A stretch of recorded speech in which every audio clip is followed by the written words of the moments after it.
নাগ আমার কোথায় গেল? নাগের কারণে আমি একা একা কি করবো? নাগ তুমি কোথায়? না অবশ্য আমি ওই পূর্ণিমার রাতে নাগকে নিয়ে পথে না বের করতাম, ওই শয়তান ওই দরজাল সাফিয়ে আমার একেবারে নাকটাকে একেবারে জীবনটা শেষ করে দিছে। জানি না আমি নাকের খোঁজ কোথায় পাবো। আমার নাক নাক যখন আমি আর সহ্য করতে পারছি না, থাকতে পারছি না।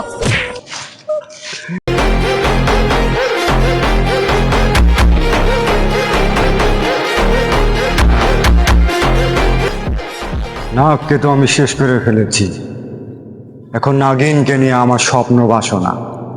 এই নাগিনকে কাছে পেলে আমি সব রাজ দরবারের মালিক হয়ে যাব।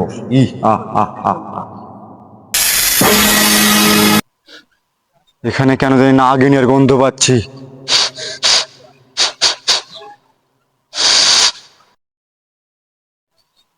শয়তান নাগিনী, তোকে আমি বশ করার ব্যবস্থা করতেছি। এ দুনিয়া সব কিছু আমার হয়ে যাবে।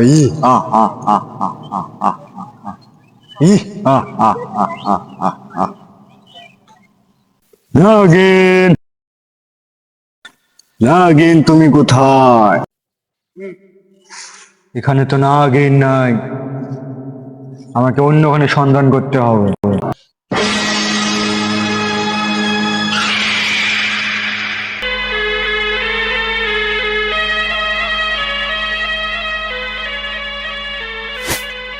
আরে ওখানে কে? এত সুন্দর একটা মেয়ে ভর দুপুরে এখানে কি করছে? এর আগে আমি কখনো এরকম সুন্দর মেয়ে দেখিনি। ওর সাথে যদি একটু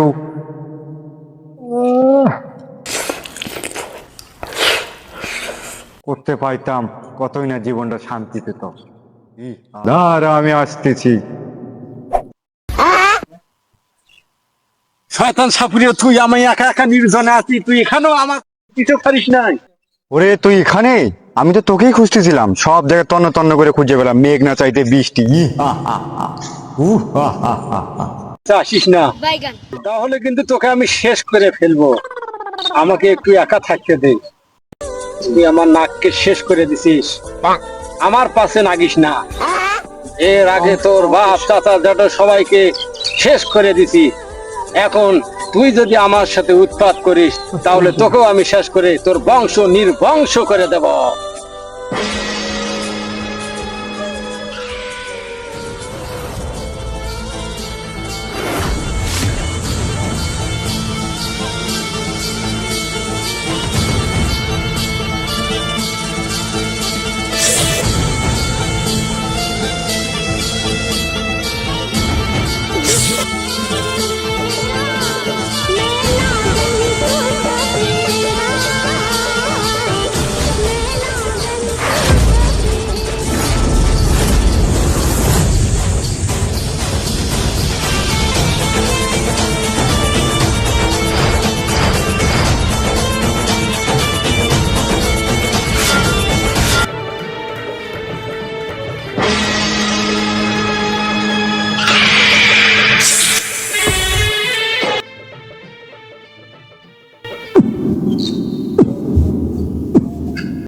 লাস্টে তুইও আমারে খেয়ে দিলি।